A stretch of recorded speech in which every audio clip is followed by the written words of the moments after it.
I waited about a year after the divorce until I called Winslow Hubble. Things had settled down, and the memories had faded, at least for him. For me, though, they were still fresh, still tender. They were still strong enough to propel me forward as I planned and plotted the second half of my revenge. The first part was the divorce itself. It went fairly quickly. Neither Ashley nor I had enough money to make it interesting for the lawyers, and when the facts of the breakup came out, her parents weren't interested in supporting Ash's plans to tie me up in court. As for the division of property, we didn't have a lot of stuff. We were renting and earning about the same, so it went pretty smoothly despite Ash's best efforts. She didn't want to break up, but I did, and it took her a while to realize that she was no longer steering the ship of our relationship. I tried to convince her gently, but when that didn't work, I threatened to send out videos of her infidelity to everyone in her address book. She folded like an origami artist on speed. And so, less than a year after Ashley arranged her extramarital affairs in our marital bed, we had separate apartments, separate bank accounts, and completely separate lives. We always had different friends. For a while, we tried to bring them together, but her work buddies belonged to the Brooks Brothers Financial District crowd, while mine gravitated more toward the I used to be a starving writer, and now I'm a corporate salesman at Doc Martin's tribe. As we eventually learned, bloodthirsty jackals and mischievous otters don't go well together. I thought about punishing Ashley for her infidelity, but in the end decided divorce was retribution enough. For a few nights of disgusting entertainment, she had robbed herself of a beautiful marriage, a nice apartment she couldn't afford on her own, and a promotion at her job. She worked for an investment firm known as Pierce, Bateman, Potter, Gordon, and McDuck, an investment firm that prided itself on having stable, married employees. Unfortunately, Ash no longer fit that definition. She could still climb the career ladder, but it would take longer and be more challenging. Sometimes I wondered which loss hit her harder, our sweet spot on the Upper West Side, our marriage, or her expressway to the corner office. In truth, though, I think I already knew. In the divorce, Ash got Winslow. I think she would have preferred him to leave with me, but she cracked that egg, and I had no problem leaving her to deal with the aftermath. Winslow Hubble, you see, was my wife's lover. No, he wasn't. Lover is not the right word. Whatever was going on between Winslow and Ashley had nothing to do with love or even affection. He wasn't her boyfriend either. I hadn't kept tabs on my ex-wife since we'd split. Indeed, I'd done my best to completely remove myself from her life. But I was willing to bet my last penny that she hadn't given him the time of day since I'd sent her the video of the two of them. Next chapter. Winslow's phone rang twice before he answered it. The double call was a high school trick he'd carried through college to his job at Pierce Bateman. Never look impatient. Never look desperate. Never pick up the phone on the first ring. If you knew this trick, he just looked pathetic. The same could be said for Winslow. His voice, aristocratic, arrogant. Winslow Hubble speaking. Hello, Winslow. This is Charles Walker. Ah, Chuck Walker. That's a name from the past. I heard the smirk in his voice. The leather seat creaked as he leaned back. What do you want, Chuck? Do you have any money you want to invest? Winslow probably knew my little nest egg was smaller than the rounding error for most of Pierce Bateman's clients. Prick. No, I'm fine now, Winnie. I smiled, knowing the nickname would make him wince. I thought it was high time you and I had a talk. Winslow snorted. Well, I can't imagine what we could talk about, Cook. I mean, Chuck. It's not like we revolve in the same circles now. He chuckled discreetly. Or that you fly around a lot in general. I can't imagine why I'd want to have a drink with you. Well, Vinny, here's the deal. You still have a wife, and I still have a video. I suppose I should tell you a little about my ex-wife and me. I'm Charles. Chuck. Walker, a former journalist who now makes money editing fluff pieces about the charitable endeavors of Polly Lever, a very large and very famous corporation. It's not the most enjoyable job, but it pays well. The people here are nice, and it helps provide me with something better in retirement than cat food and a short-term heroin addiction. As for Ashley, she's an investment banker working in the wilds of Wall Street. Unlike the tarnished idealism that adds a bit of a hypocritical twist to my office, Pierce, Bateman firmly believes that money creates its own morality. Simply put, if it's profitable, it's good. Despite our different jobs, Ash and I were a perfect match. We were both in our 30s, old enough to seriously consider having children, but young enough not to think about it too seriously. I was 5'6", brown-eyed and green-haired in good shape, which I maintained by going to the gym 3 times a week and walking 10 miles a day. Ash was 5'6", with dark brown hair, sharp blue eyes, and a body that haunted my dreams both before and after marriage. We met at a We Were Promised Jetpacks concert in Brooklyn, where she spilled beer on my third favorite t-shirt and I took her number. I talked to her a lot that night. We skipped a show by a Scottish reggae band and sipped beer in the little smoking area outside. I'd been around the New York dating scene long enough to know that she was something special, beautiful and brilliant, with a playful sense of humor and a direct, unapologetic tone that invariably caught me off guard. I later learned that she was the youngest of 5 children, with 4 older brothers who shared her directness and mischievousness. The following weekend, we agreed to go to the Muppets exhibit at the Museum of the Moving Image, and I found that the humor and intelligence I'd seen during our first meeting persisted even after my beer goggles were gone. If anything, she was even more impressive when I was sober enough to recognize the nuances of her subtle acrimony. 6 months later, she had my ring. A year later, we were married. That was 4 years ago. Keeping a marriage alive in a big city isn't easy, and we both worked hard at it. I knew Ash sometimes stayed late at the office, and she knew I sometimes had to run to meet a deadline or finish one of the articles I was writing on the side. We tried to coordinate subway rides and organize lunches, but some days we only saw each other for a few minutes in the morning and an hour or 2 in the evening. Nevertheless, we tried not to miss a weekend, texted to keep in touch, and never forgot an important date or anniversary. Even silly ones like Spilled Beer Day and First Real Date Day. I learned that Ash was a chameleon. In museums, she was smart and erudite without being snotty. On hikes in the Adirondacks, she was gruff and competitive, oblivious to the scrapes and abrasions she collected chasing me down the trail. As we dated, lived together, got married, and made a life, she discovered new sides of herself. The abstruseness in her humor, the vulnerability in her caring. It was as if she'd made a gift of those parts, offering them to me when I least expected it. At work, the chameleon Ash let her predatory side come out. I could see hints of her every Thursday night at the weekly Pierce, Bateman sit-downs. The firm had a permanent lease on a back room at the Three Olives, a prim establishment in the financial district with enough burgundy leather chairs, hunter prints, and bland British cuisine to give even the most dedicated Anglophile trouble. While weekly attendance was not officially required, not showing up, especially with a spouse in tow, meant admitting you didn't care enough to work your way up the career ladder.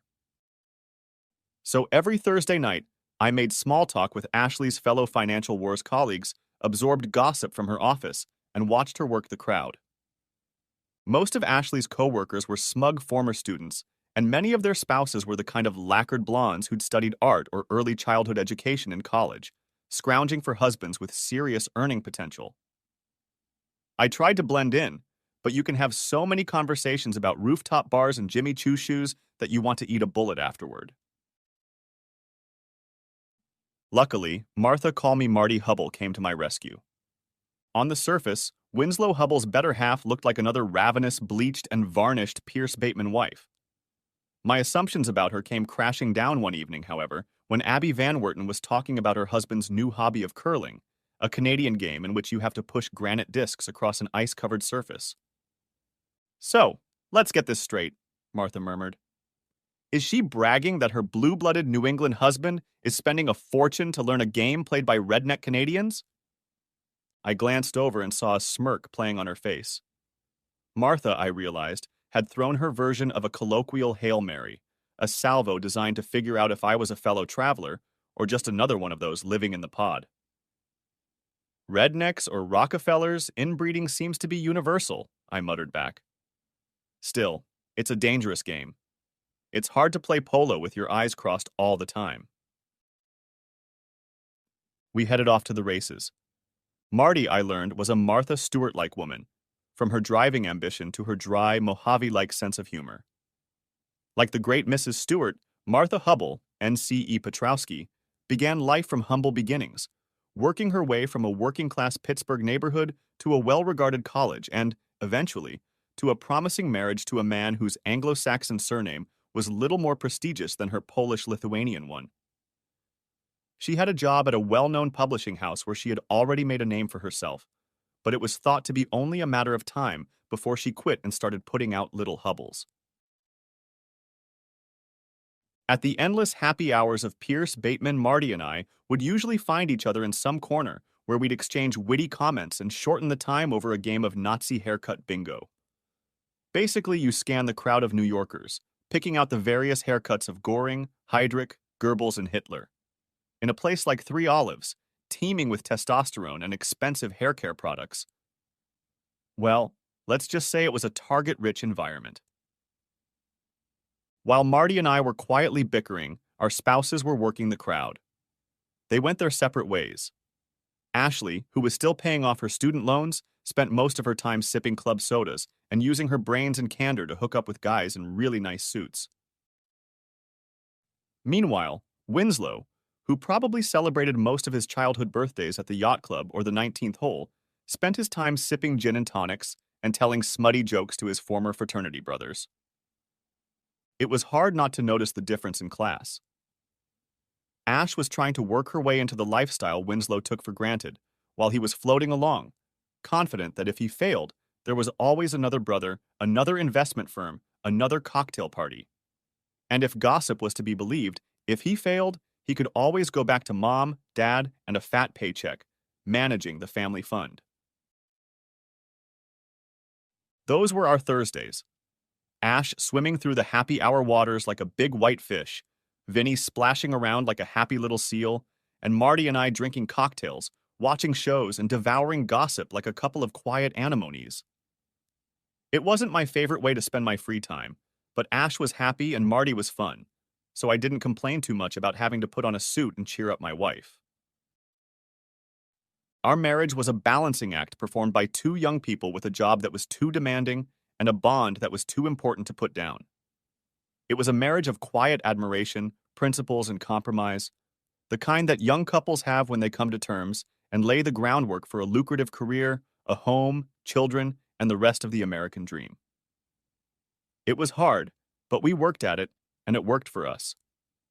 That's not to say it was easy. Ashley had a tendency to be jealous, which I found outrageous considering how attractive she was. On the other hand, I had my own problems with the green-eyed monster. In a city of 8 million people, where the fear of missing out on a bigger and better deal was as much a part of life as subway rides and dirty water hot dogs, I found it hard to believe my wife had settled on me. And it was strange that she thought so highly of me. A much bigger problem was Ashley's sense of fairness. In the office, her morals were flexible, a necessary characteristic if you want to make your way on Wall Street. But in Ashley's personal life, her sense of right and wrong was rigid and unwavering. When she felt she was being wronged, Ash was quick to seek revenge, and her revenge was, at least in my opinion, convoluted, secretive, and diabolical. It usually went like this. After Ash was convinced that she had been wronged, she would confront the offender and make her case, often in elevated tones. A sincere apology, or several apologies, and some form of repentance could restore balance to the universe. But if the offender continued to claim innocence or was insufficiently remorseful, Ashley's inner vigilante came into play. On the surface, Ashley let the argument simmer down and life seemed to go on as normal. But in the background, she was hard at work, weighing the evidence, passing judgment, and calmly imposing the punishment she deemed appropriate. There was no appeals court, no stay of execution, no higher powers. When Ashley delivered her verdict, She needed no outside confirmation that she had done the right thing, and she rejected any argument that she had gone too far. Sometimes I wondered where Ash's sense of justice came from. I assumed it was a consequence of her childhood, when a little girl sometimes found herself at the mercy of four enormous brothers.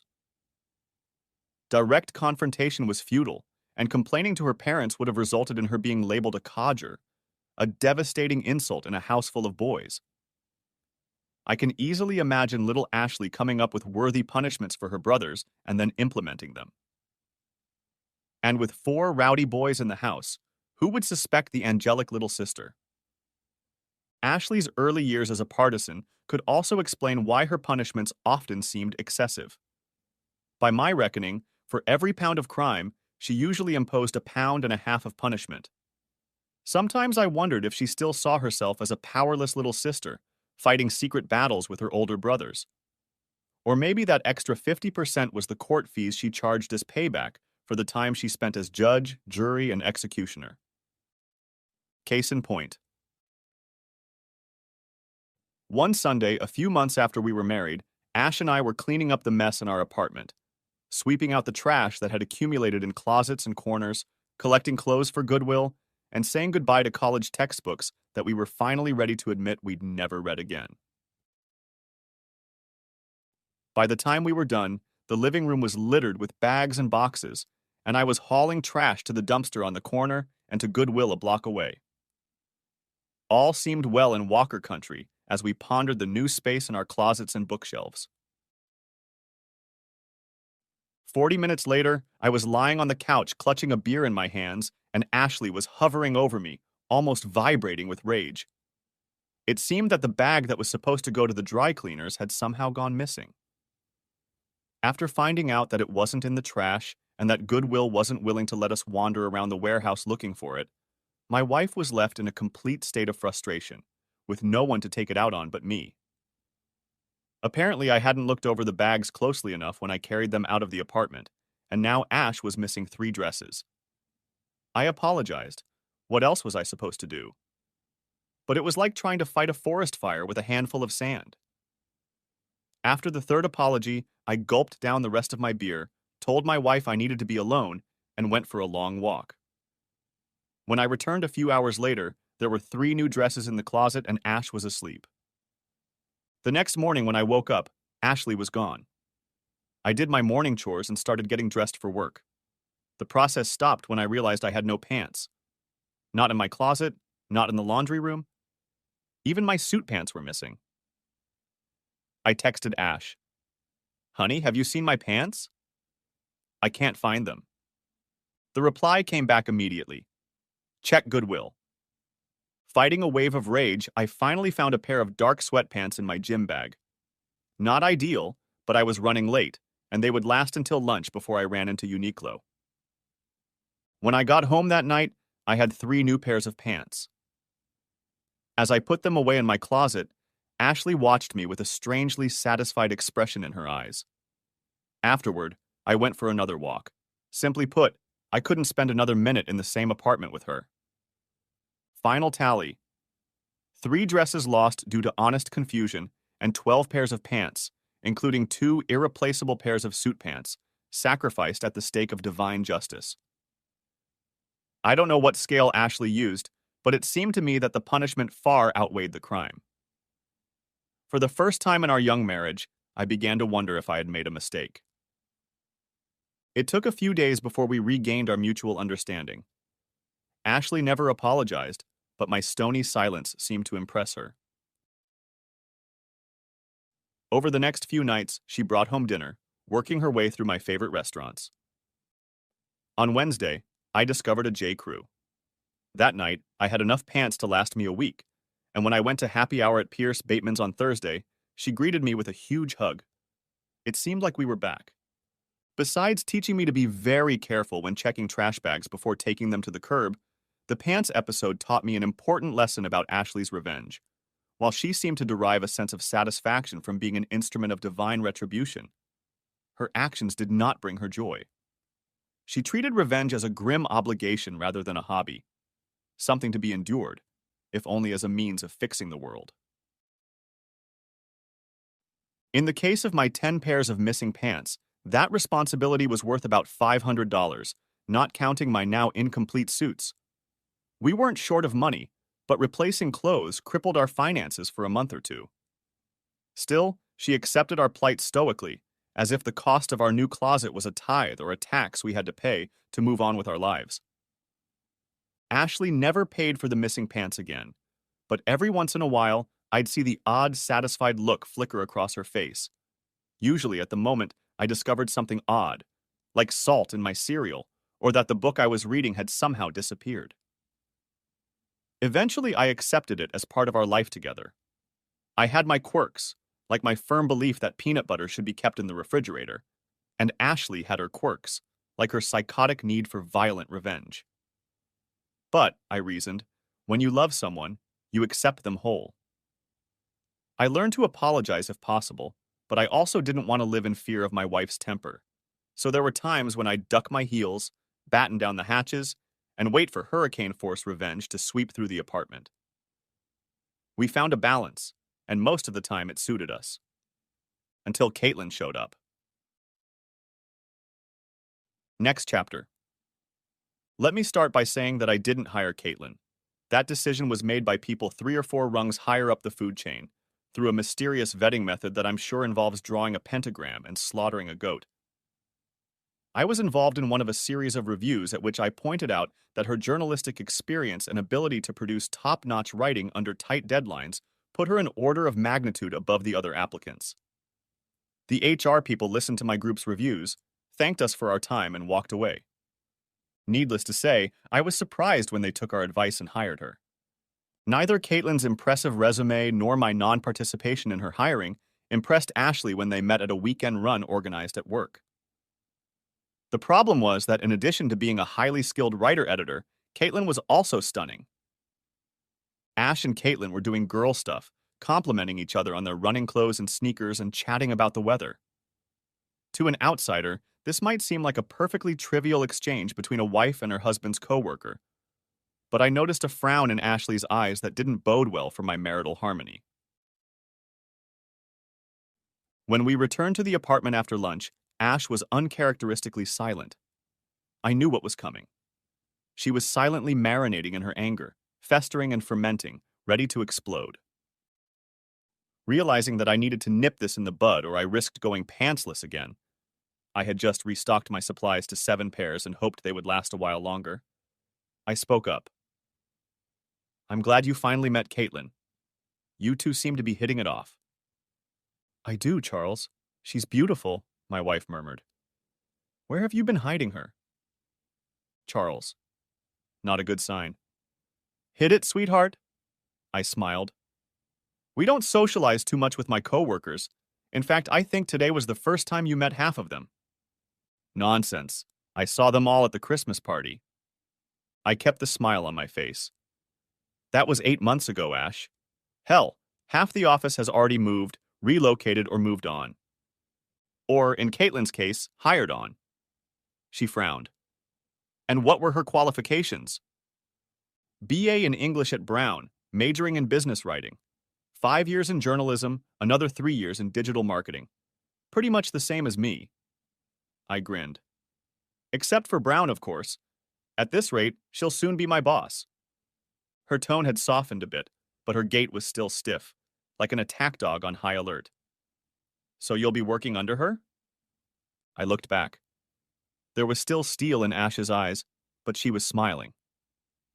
Thank God, I thought. Of course not, dear. I smiled back. You're the only woman I obey, and I wouldn't call it work. Ash's grin got even wider, and when we got back to our apartment, got down to it. The next couple weeks went pretty smoothly, though it took a long time before the tension went away. Ash never struck up a conversation about Caitlin, and I tried to do the same. I suppose it's a standard textbook move for cheaters to never mention the other woman, but in my case, I just wanted to avoid upsetting the apple cart. I thought it worked, and that I had somehow managed to dodge a bullet. Meanwhile, work went on as usual, at least until the end of October. Every year, my company puts out a huge report outlining its projects around the world. No matter how long we work or how many letters we send, the project managers of various charitable organizations inevitably wait until the last minute to send their reports. Which means that my team and I have to work a week or two of early mornings, late nights, and canceled weekends to get everything done. We call it Hell Week. Figuratively, I know. Did I mention we're writers? When Hell Week came around, things were almost back to normal for Ash and me. That Monday, my usual 8-hour day turned into a 12-hour editing marathon, and by the time I got home, I felt like I was held together with rubber bands and duct tape. All I could think about was a hot shower and a warm bed. I definitely didn't have the energy to fight Ashley. She pounced on me before I even took off my coat. "Where the hell have you been?" "What?" I paused, ripping off one sleeve. "Didn't you get my messages?" "You mean the one message you sent 6 goddamn hours ago?" I wondered. Had it really been 6 hours since I'd sent a text reminding Ashley that I'd be late at the office? Honestly, I couldn't remember. Even in my dazed state, I realized I had two options. Engage in a fight with Ashley that would likely end with me falling asleep on the couch, or try to defuse the situation, get to bed, and fall asleep. "Has it been that long?" I asked uncertainly, finishing taking off my coat and digging through my closet looking for a hanger. "Sorry, I lost track of time." She tapped her foot. This wasn't good. "I'm sure you did." I sighed. "Remember when I told you it was a hell of a week, Ash? That my team was going to spend all day, plus more, trying to put together an annual report?" Tap, tap, tap. "Remember when I asked you to keep in touch so I'd know about dinner?" Shit. "Yeah. Shit. I'm sorry, Ash. It was crazy and I couldn't keep checking my phone all the time. It's going to be like that all week." Tap, tap, tap. "Was she there?" Shit. "The whole team was there all day, including Caitlin," I said. I looked Ashley straight in the eye, with all the sincerity I was capable of, considering my eyelids felt like they weighed 40 pounds each. "Ash, I'm really sorry I didn't stop by to see you. I've spent the last 12 hours putting out fires, and frankly, it's going to be like this until we meet our deadline next Thursday." That's 8 days. 10. Remember last year when I had to work all weekend? I'll have to do it again this year. I slumped my shoulders. I needed to go to bed. "Ash, I'm really sorry, but it's part of my job. It was part of my job long before Caitlin was hired, and it will be part of my job after she leaves." "She's leaving?" The tapping stopped. I chuckled dryly. "In time. You know how it is. Team members are constantly being reassigned and leaving. The only reason they haven't moved me elsewhere is because they don't have anyone else to edit articles and run the website." Ashley's eyebrow furrowed again. "But for now, you'll still be working with her." "Yes, my love. I'm still working with Caitlin, and with Aaron and Kim and Jake and Brandon and the rest of the team. And that's all I do." We came to a compromise. Ashley allowed herself to be reassured, and I agreed to respond to her messages with due promptness. She wanted immediate responses, but I talked her into giving me 10 minutes of freedom. It was a classic compromise, but neither of us was particularly happy with it. I had to be on an electronic leash during the most difficult time of the year, and she had to deal with her jealousy. When we went to bed, she was still looking at me with a slightly hard stare. A fragile peace reigned in our apartment. At work, I felt like I was constantly being pulled between Ashley's insecurities and the pile of editing that was growing no matter how fast my team and I worked. I knew from experience the previous year that eventually we'd reach a tipping point and the tide would start to ebb, but that was almost a week away. In the meantime, Ashley was pushing the texts to the limit. At least 10 times a day, a message would pop up, and I would have to take my mind off my business to respond to it. Usually I just had to put editing on hold for a minute, but a couple times she'd text in the middle of a meeting, and I'd have to scribble a quick reply under the table, hoping no one would notice what I was doing. Her messages were always innocuous, little notes like, "How are you?" or "Hope all is well." But the meaning was clear. I was being watched. The timing checked out too. Sometimes Ashley would start texting a few minutes after I got to the office, and sometimes she'd wait an hour or so. Sometimes they followed right after each other, and sometimes hours passed in between. I got the feeling she was playing battleship with me, hoping to catch me in an unguarded moment while Caitlin and I were having a quick shag in a closet somewhere. It would have gone on like that for the rest of Hell Week, but I made a mistake. My phone charger at home was on its last legs and only worked if I stuck the cord under the phone and pulled it tight. It was an easy fix. All I had to do was buy a new cord. But it happened during Hell Week, and between Ashley and the annual report, I didn't have enough working brain cells to deal with another problem. As a result, when I got to the office Friday morning, my phone was at 7%. Normally, I would have plugged it in as soon as I sat down at my desk, but barely had I gotten my coat off before Jake came running in with the latest trouble, and I got right to work. By the time I came up for air, it was about 12. My cell phone was dead. In retrospect, the horror of realizing I'd been out of contact for hours should have been a wake-up call, but I'd been with Ashley for 4 years, and the frog was on its way to boiling over. My pounding heart and growing sense of panic when I plugged in my phone didn't even seem strange. Damn. The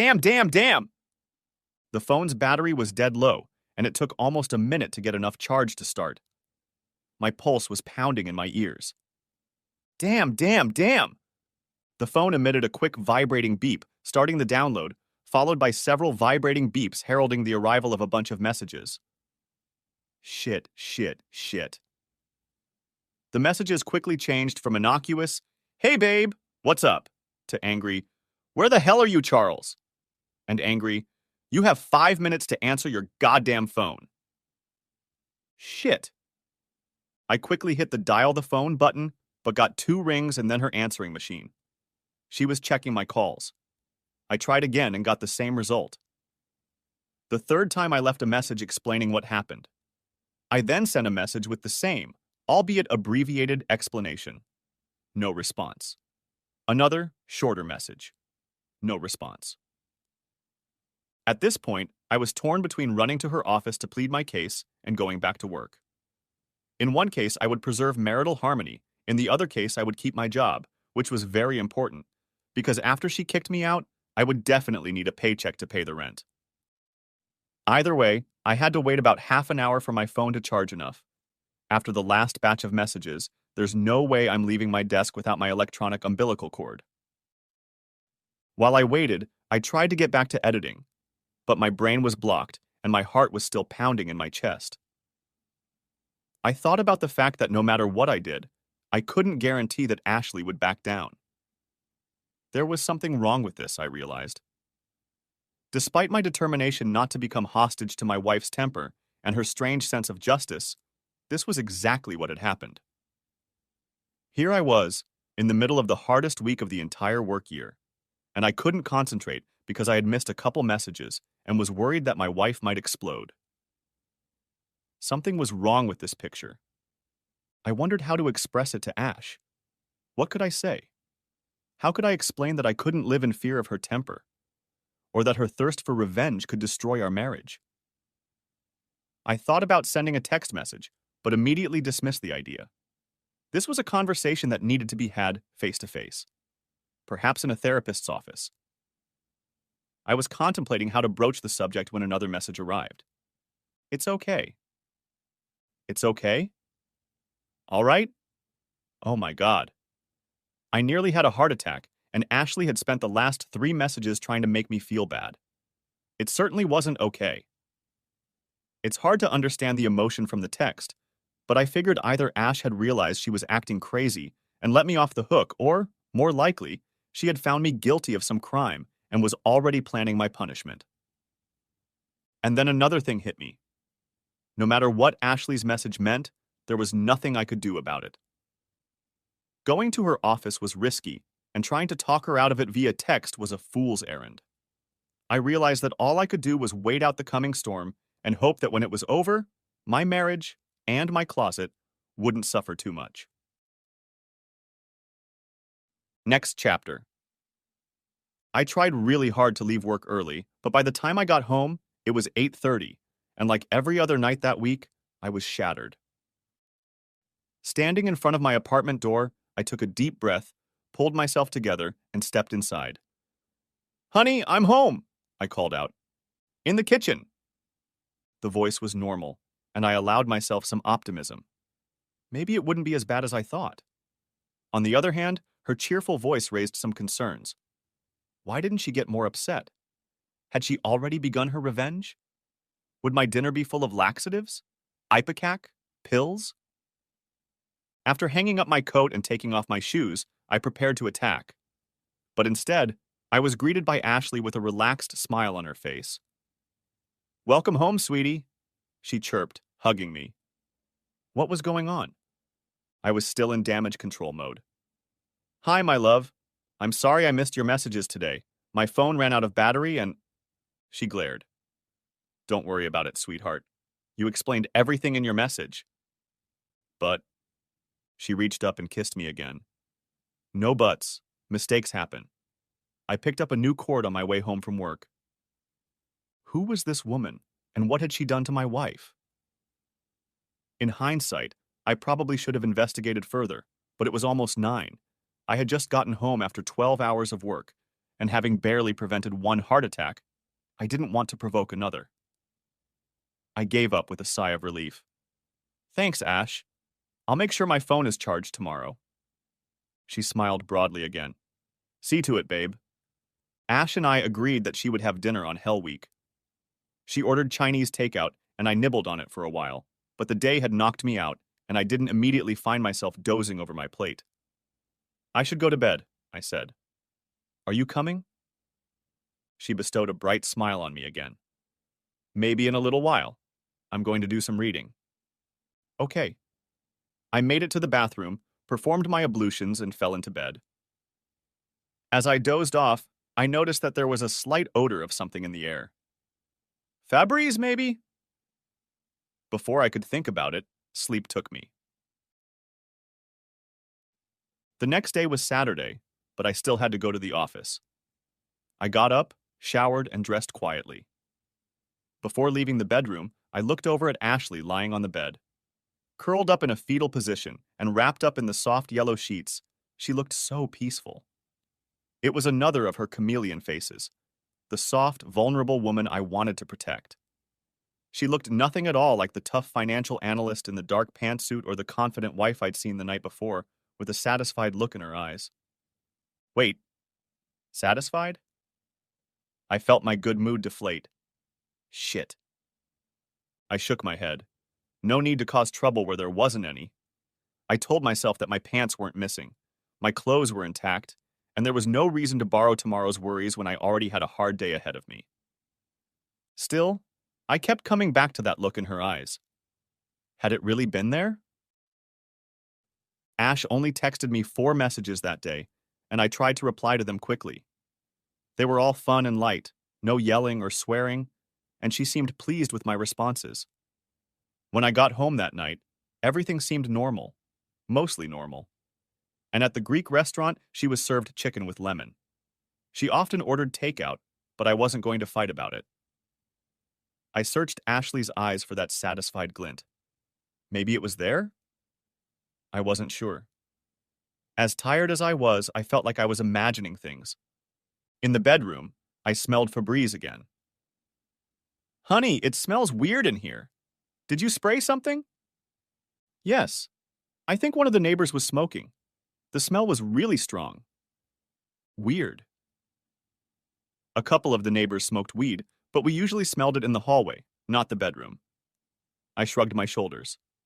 Mystery solved. Sunday morning went the same way. We woke up at 6, showered, and dressed in silence. I looked at Ashley, nestled on the pale green sheets, looking like some kind of mermaid or Botticelli's Venus, though dressed in a flannel nightgown. I kissed her and left for the office. Later it occurred to me. The sheets were yellow on Saturday and green on Sunday. I shrugged. We changed the sheets pretty regularly, but we didn't stick to any particular schedule. I guess Ash just decided it was time to change the sheets. That night was the same. Food from the corner diner, notes of Febreze, and unbroken sleep. Maybe the smug look on her face? The next morning, a quiet shower, a silent goodbye, and a kiss from my wife, dead asleep and snuggled on the white sheets. I was at work that day. Shit. White sheets. I couldn't think of a single reason Ashley would change the sheets 2 days in a row. Or rather, not a single reason I wanted to consider. Add to that the Febreze and the maybe a satisfied look, and it looked like Ash was stepping up her revenge game. If she was doing what I thought she was doing, it went far beyond disappearing pants, all the way to causing irreparable damage to marital life. For a moment, I wondered if I really wanted to know the truth, but realized this was a case where ignorance was not bliss. I couldn't live with my suspicions, and, if they were true, I was sure I couldn't live with my wife. Before I had time to doubt myself, I did a little research and placed an order on Amazon. $26 later, including expedited shipping, a pair of spy cameras was already flying to me. And I prayed that my suspicions would turn out to be wrong. That night, Moroccan takeout, Febreze, and rose-colored sheets. The satisfied look was definitely there. I looked in the laundry basket, but it was empty. Shit, shit, shit. On Monday, the wave of editing ebbed and flowed, then receded. The queue of stories began to dwindle. The end was near. At 11, the post office received word that my package had arrived. By noon, work had slowed a bit, and my team barely looked up when I said I had to run to a meeting. The cameras were disguised as a smoke detector and alarm clock, and installing them in my bedroom was a breeze. Ash texted 5 times that day. At 5:15, I got a text that the cameras were activated. Apparently, my wife had gotten home early. An hour later, I received the last text from Ashley for the day. I wanted to know the truth, but if the video was what I thought it was, the process I hoped I would never have to go through was about to begin. I sat down to work and decided I wouldn't watch the video until the next day. If my marriage was over, the end could wait for another night. I texted Ash to let her know I would be home at 8:30. I wondered if she would be angry, but I couldn't bring myself to care that much. My emotions were muted and hazy, as if I was feeling them through a fog. At 8, I stumbled my way home. That night, takeout pizza, Febreze, a satisfied smile. Yellow sheets again. It made sense, since we only had 4 sets of bedding. It also explained yesterday's trip to the laundromat. As I curled up in bed that night, I realized that no matter what happened, I never want to smell Febreze again. The next morning, Ash was curled up in bed, glistening in the morning sunlight. I stared at her for a long time. I'm going to miss this. Between insomnia and fear, I was still in a deep fog. I embraced it. When it dissipated, I realized an ocean of pain awaited me. Things have mostly settled down at work. It would probably be another 2 or 3 days before we were done, but we had already seen the light at the end of the tunnel. At 11, I told the team I was going to a quiet corner, a conference room that the company had set up with couches, chairs, and a couple of small tables. It was essentially the corporate version of a student lounge. It was also the only place where I could watch videos from my bedroom in relative privacy. The only other person there was Kim, one of my coworkers. She was ensconced in a chair by the window, fully immersed in her laptop. I settled on the couch at the far end of the room. If the videos showed what I expected, I wanted to be with my back to the wall. My plan was to listen to the video, not watch it. I reasoned that seeing Ashley with another man would make it impossible to forgive her, and I didn't want to close off any possibilities before I knew what I was dealing with. So I put on my headphones, turned on the smoke detector video, and hid the screen. From the sounds of it, it was as bad as I suspected. The camera was motion activated, so it started recording when they entered the room. Somewhere in the middle, I recognized a voice. It was Winslow goddamn Hubble. I was crushed, yes, but also confused. I looked up to the clock on the wall. I stared dumbly at the numbers, at the second hand meandering across the dial. Only 20 minutes had passed since the video had started. My brain stuck on the number, repeated it. 20 minutes, 20 minutes, 20 minutes. 20 minutes to end my marriage. 20 minutes. I realized I couldn't go home that night, or any night in the near future. Given what I had seen, I would have to confront her.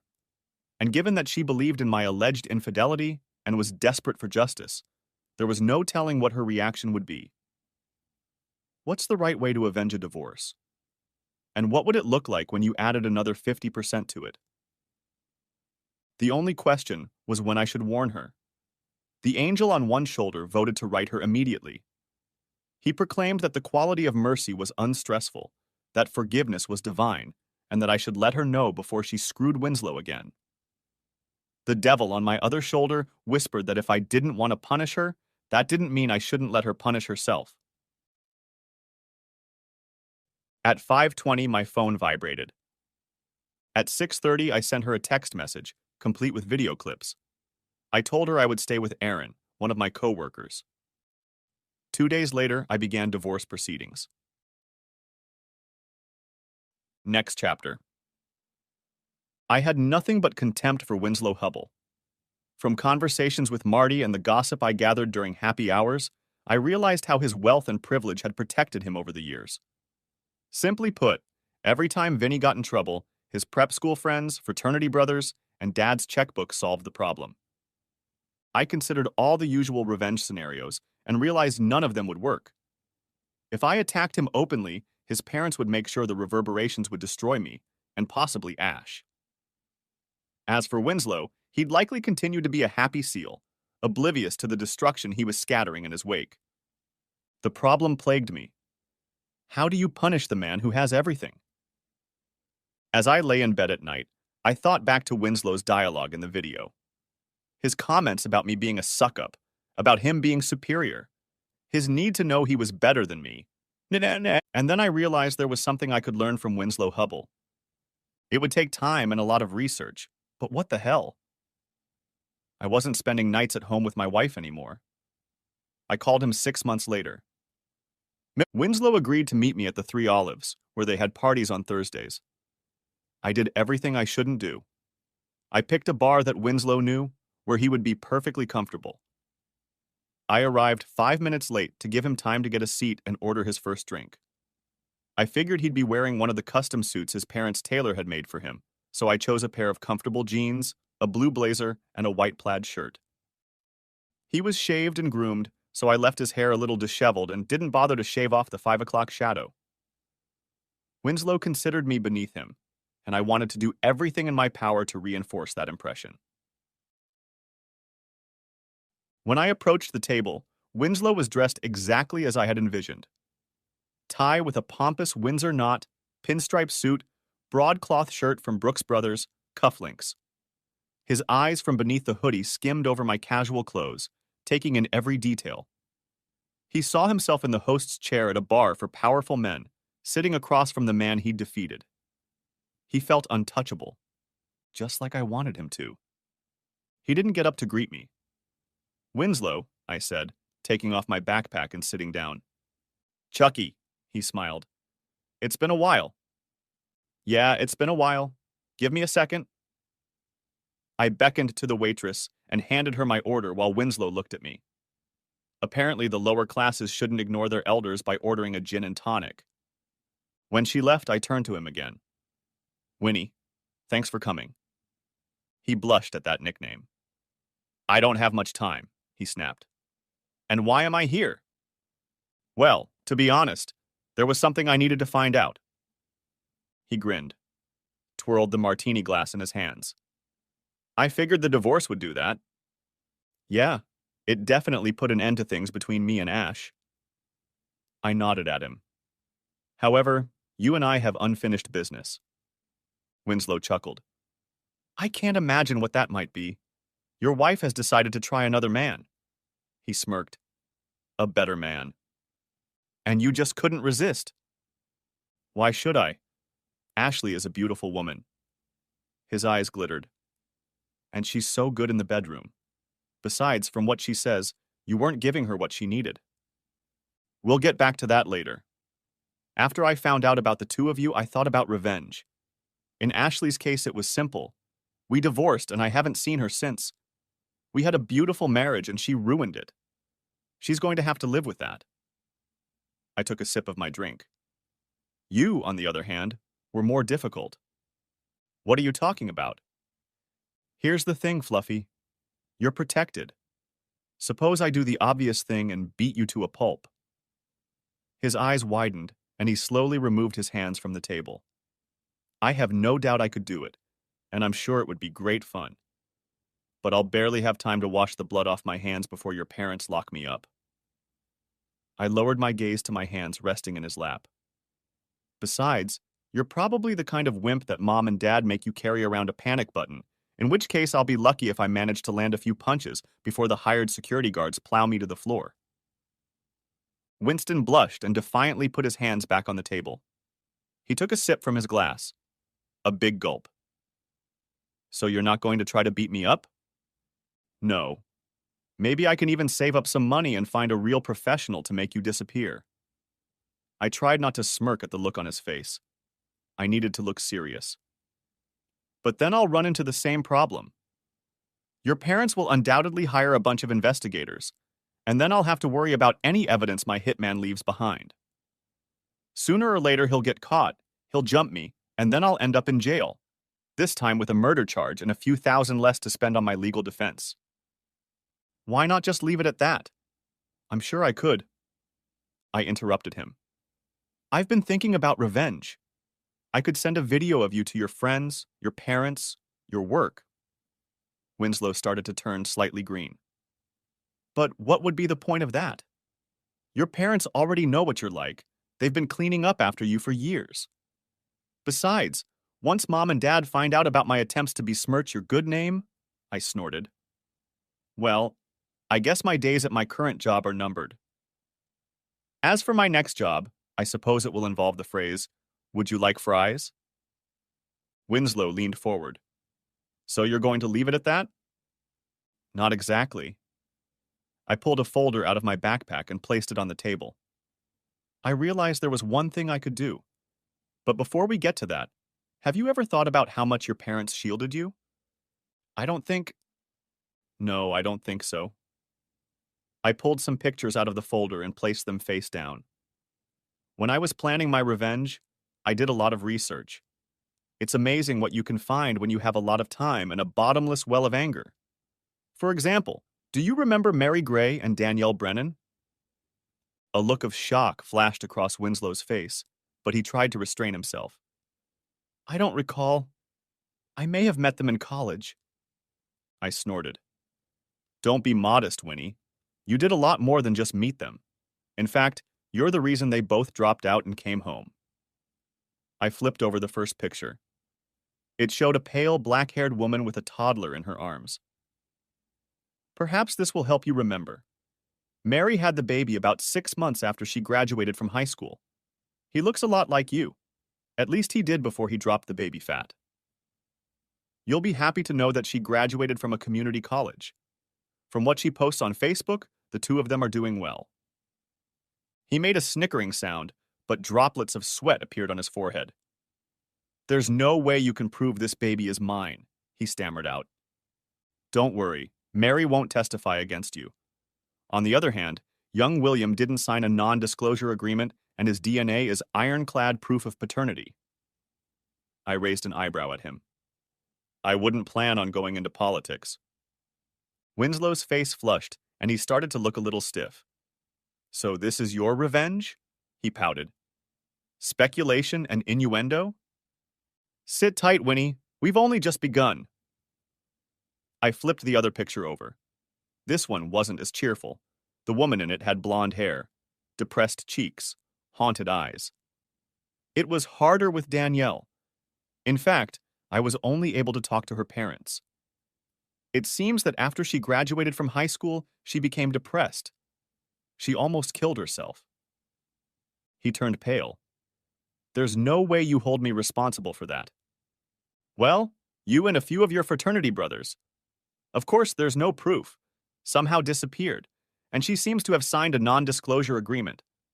But we both know what you did to her. He pushed away from the table, as if afraid to touch the photos, afraid they would burn him. You can't prove anything. Not in court, no. I stared at him until he looked away. But we both know what you did, Vinny. You know she hasn't dated anyone since you? She's afraid to go out like her mom says. She says she still wakes up screaming. Winslow jumped to his feet. Who knew he could move so fast? I don't have to listen to this, he hissed. I'm leaving. Not so fast, I said. I pulled one of the flash drives out of my pocket and tapped it on the table. Sit down, Vinny, I snapped back. Finish your drink. Order another one. We still have a lot to talk about, and you still have more to lose. Go ahead. Tell that to my boss, he laughed. He sounded high and hollow. Hell, give it to Marty. She won't leave me. Maybe not. Maybe she'll want to talk to Danielle. Of course, she doesn't have that name anymore. I stared at him. Hard. Your parents really put the fear of God into her. Winnie sank into a chair. You have 10 minutes, he muttered. He loosened his tie and undid the top button. His collar was wet. Cut the crap, Winnie. I've got as much time as I want. Because you've got as much to lose. So do I. I caught his gaze and he turned away again, faster this time. Don't wave me off just yet, buddy. We're just getting started. Looking at the way he was breathing, almost crying, I thought about Ash for a second. I wondered if she felt the same way as she began her revenge. I could see how one could get addicted to it. I took another breath, moving on to the second part. Funny you should mention your job, Winnie. You're right. They wouldn't fire you for Mary and Danielle. Hell, they wouldn't even fire you for Ashley, even though it would be really hard on her. Unlike you, she needs a job. And unlike you, she's not untouchable. If your little afternoon delight came out, she'd be destroyed. And you, of course, would go free. I grinned. Hell, barring a bank robbery, you'd probably be at Pierce, Bateman's until they carried you out on a stretcher.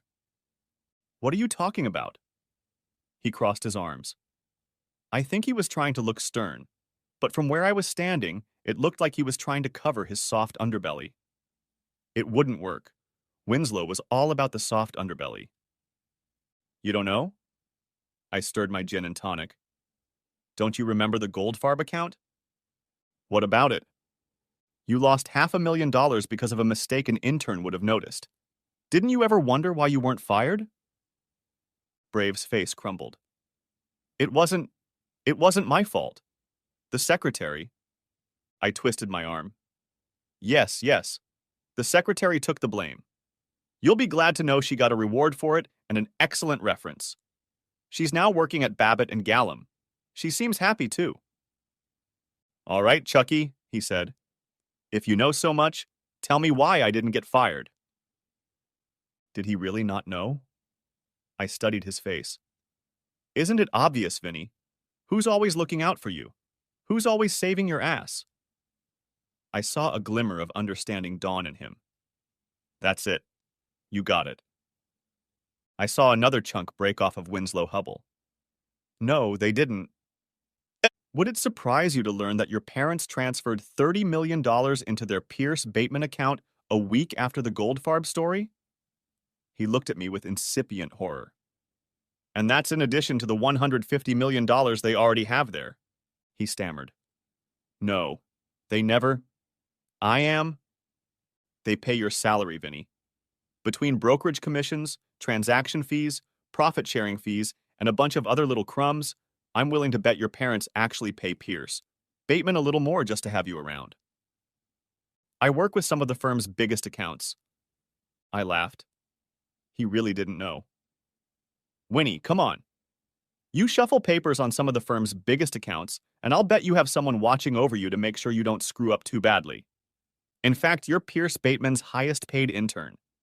Hell, most of the secretaries there have riskier jobs than you.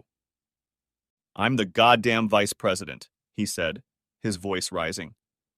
Your wife reports to me. I spoke softly, as if to a child or a broken animal. You'll be vice president as long as your parents invest in Pierce, Bateman. Hell, if they invest enough, you might even make senior vice president or CEO, but you'll never become more than a glorified paper pusher. I took a sip. As for Ash, I'm willing to bet her accountability to you boils down to her forwarding a few of her emails to someone with real power. He gave me a quivering smirk. I had enough power to seduce your wife, you bastard. Ah, there it is. This is it. The arrogance I've been waiting for. I glared at him. That seemed to agitate him. And now we come to the main point. Are you ready, Winslow? Yes, you entertained my wife. In my bed. What was it? 4 times? 5 times? 6. And then I put the hammer down. How many times has it been since then? Winslow's face lowered as I continued. It's been 1.5 years, Winnie. How many times has my ex-girlfriend brought you back to her bed? It was... After the divorce, she said she didn't want to muddy the waters. You can't be that stupid, Winnie. We've been divorced for 1 year. We've been living apart for 1.5 years. I laughed at him. Besides, the water was crystal clear. I have a videotape of the 2 of you in my bedroom. Mr. Plum in the conservatory with a candlestick. And once I moved out, you were able to entertain every night and twice on Saturdays. The only reason you're not together now is because she doesn't want your fat flesh touching her. Screw you, asshole! He shrieked. She loved what I was doing to her. I was better than you. I leaned back in my chair. You know, when I was watching you 2 together, I noticed something funny, Winnie. You seemed to talk about me a lot. He blinked. What are you... What? Check out the video. It's amazing how much of your conversations revolve around me. What are you... He was breathing hard. I laughed. That's what it is. Kukureku. You said that a lot in the video, too. See, here's the thing. When most men find themselves with a beautiful woman, they can't stop talking about her. But as soon as you end up in a room with Ashley, you start talking about me. What? I was winning. What? I shook my head. Jesus. No wonder they made you work as an intern. Doesn't that seem weird to you, Winnie? It sure seems weird to me. He covered his ears with his hands. Stop calling me Winnie, you worthless bastard. He looked like he'd run a marathon. He was panting, and you could hear wheezing in his breath, like he was on the verge of tears. He curled up in a ball, eyes closed, hands still covering his ears. I glanced over at the waitress. She was talking to a man in a suit. I assumed it was the manager. I gestured to the check. Don't, he groaned. I'm not saying anything, Vinny. I'm just telling you what I saw. What you're going to see when you watch this video. I looked at him. He was shocked. It's no big deal, Winnie. It's like liking blondes or big women. Accept it and move on with your life. I won't, he whined. I don't judge, Winnie, at least not for this. I finished my drink and set it on the floor. What about the rest of it? A child without a father? Ruined lives? Broken marriages? Fictitious jobs funded by mommy and daddy? Yeah, for that I really judge you. His face seemed swollen, red and sweaty. His tie was a mess. His eyes were pleading. What about the video? You're not going to give it to Marty, are you? I burst out laughing. Winnie, Marty's had the video for 1 year. I gave her a copy as soon as the divorce was finalized. This one is yours. I handed him the flash drive across the table. What? But she hasn't said anything. Not a word. Winnie, I wouldn't want to risk guessing why Marty stayed with you. Or, for that matter, why she came to you in the first place. I don't know what devil's bargains she made to get her ass out of Pittsburgh, and I'm not going to judge her. I pulled a second flash drive out of my pocket. As for why she stayed with you, maybe it was loyalty? Love? Or maybe it was because your prenuptial agreement says she gets $500,000 if she stays married to you for 5 years. Your 5-year wedding anniversary was, what, 2 weeks ago? 3, he replied absent-mindedly. Yeah, I'm not always good at remembering dates. Congratulations and best wishes for many more happy years. But before I go, this is for you. I handed him a second disc across the table. This is a video I made. We'll call it Chucky and Mrs. X. You can't see her face, and we've blurred out any distinguishing features, but I think you'll recognize her voice. I paused and picked up my backpack. Or maybe not. She does a lot of moaning and screaming. Funny, though. The video is 2 hours long, and I'm pretty sure I didn't mention you once. The end. Thanks for watching, I hope you enjoyed it, so subscribe to my channel and watch the next video.